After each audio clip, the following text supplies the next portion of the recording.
सर्वांनी पुढच्या वेळेला मोठ्या संख्येने आपल्याबरोबर 5-5 लोक घेऊन या. आणि जे राजकीय पक्षाची लोक इथं आहेत त्यांनी याच्यामध्ये इंटरेस्ट घ्या, नाही तर लोक साथ सोडतील. ही माझी मागणी आहे. मी आज जाहीरपणे सांगतो वाल्यांनी आहे की बा निदान कमीत कमी पाईपलाईन झाली, ड्रीप इरिगेशन झाले.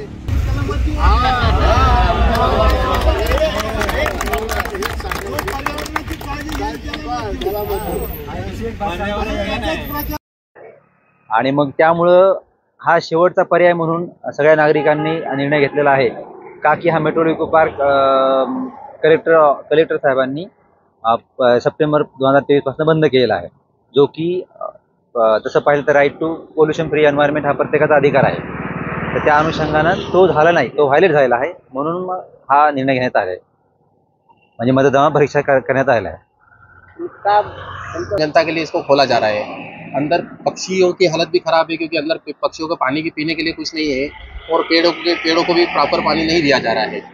इसको देखते हुए जो अभी आगामी चुनाव है, आम जनता और मेट्रो बचाओ समिति की तरफ से हमने निर्णय लिया है और रावेत रहवासियों की तरफ से कि हम आने वाले सभी इलेक्शन का बहिष्कार करेंगे, क्योंकि हमारे जो लोग जनप्रतिनिधि है वो हमारे इस विषय पे कोई भी ध्यान नहीं दिया जा रहा है. हम ये हमारा खुद के पर्सनल लड़ाई